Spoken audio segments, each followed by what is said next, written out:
मैं भी कल्पना नहीं की थी कि मुझ जैसी दुर्भाग्यशाली लड़की इतनी शाही महलों की दुल्हन बनेगी। ईश्वर ने मेरी जिंदगी में जितने दुख और गम दिए थे, आज मेरी झोली में उतनी ही खुशियां भर दी हैं। लाखों के महंगे लहंगे में दुल्हन के रूप में आनंदी चांदी की डोली में बैठी हुई, उसकी आंखों में कई सारे सपने हैं और चेहरे पर एक अलबेली खुशी है।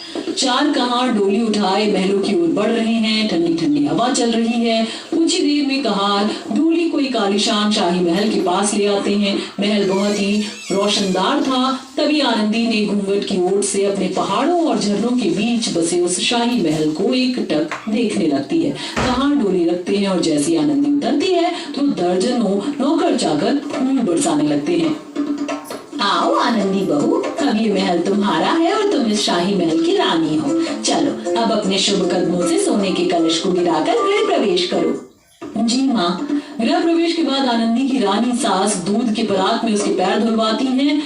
नौकर चाकर फूल बरसा रहे थे। माँ जी, आप मेरी सास हैं, मैं आपसे अपने पाँव कैसे धुलवा सकती हूँ? वो बहू, हमारे महलों में पुरखों से ये मान्यता चली आ रही है कि बहुएं घर की लक्ष्मी होती हैं। सास को उसके पैर धोने पड़ते हैं ताकि महल की खुशियां बनी रहें। और मेरे लिए तुम मेरी बहू बाद में, बेटी पहले हो। मैं तुम्हें बहू नहीं बल्कि बेटी बनाकर लाई हूँ। अपनी महलों वाली अमीर सास से इतना प्रेम पाकर गरीब आनंदी की आंखों में खुशियों के आंसू झलमिलाने लगते हैं। किसी ने ठीक ही कहा है, ऊपर वाला जब देता है तो बेहिसाब देता है। ये शाही महलों का ससुराल और मैं यहाँ की दुल्हन, ये सब कुछ मेरे लिए एक भ्रमित सपनों सा है। एक वो दिन था और एक आज का दिन है।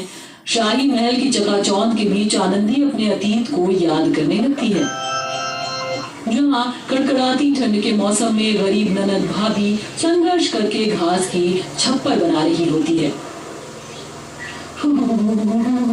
मौसम का रुख देखकर तो लग रहा है इस बार बेहिसाब सर्दियां पड़ने वाली हैं। ठीक कहा आपने भाभी, एक ही रात के अंदर एकदम से ठंड कितनी ज्यादा बढ़ गई है। आज के अंदर ही हमें अपनी छावनी तैयार करनी होगी।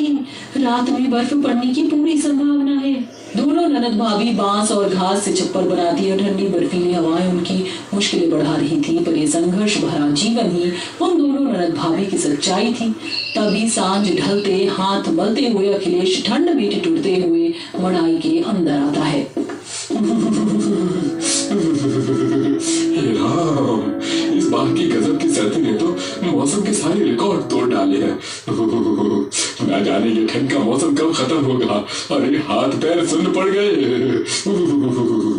भैया, हम जैसे बेआसरा गरीब लोगों की जिंदगी में ठंड हमेशा एक समान रहती है। मैं आग जलाती हूँ। आनंदी जल्दी से आग जलाकर खुद को गर्माहट देती है। अखिलेश बहुत ही गरीब तबके का था।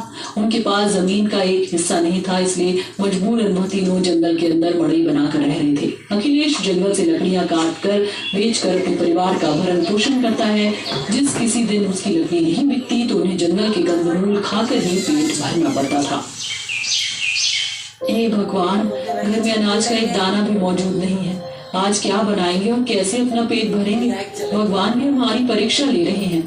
भाभी, आप चिंता मत कीजिए, मैं जंगल से कुछ फल इकट्ठा करके लाती हूँ। आनंदी जंगल में फल ढूंढते निकल जाती है।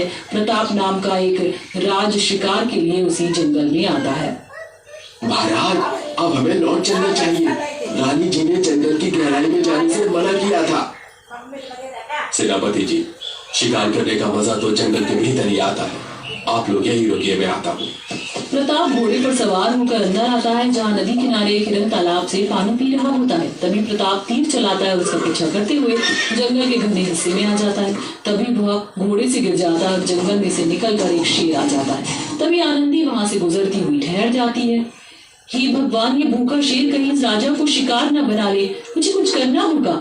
आनंदी तुरंत पत्थरों में चिंगारी जलाकर सूखे पत्तों में आग लगा देती है, जिससे शेर डर कर भाग जाता है। आप सही सलामत है? कहीं शेर ने हानि तो नहीं पहुंचाई? नहीं, मैं ठीक हूँ। बहुत बहुत शुक्रिया, आपने मेरी जान बचाई। मगर आप इस जंगल के इतने घने हिस्से में क्या कर रही हैं?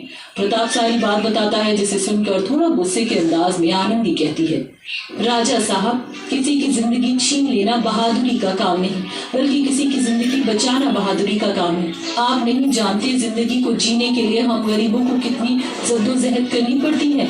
और उस हिरन में प्राण थे। अब अपने राजशाही शौक के लिए अगर उसका शिकार करते, उसकी माँ अपने हिरन बच्चे के लिए कितना तड़पती, इसका आपको अंदाजा भी नहीं होगा।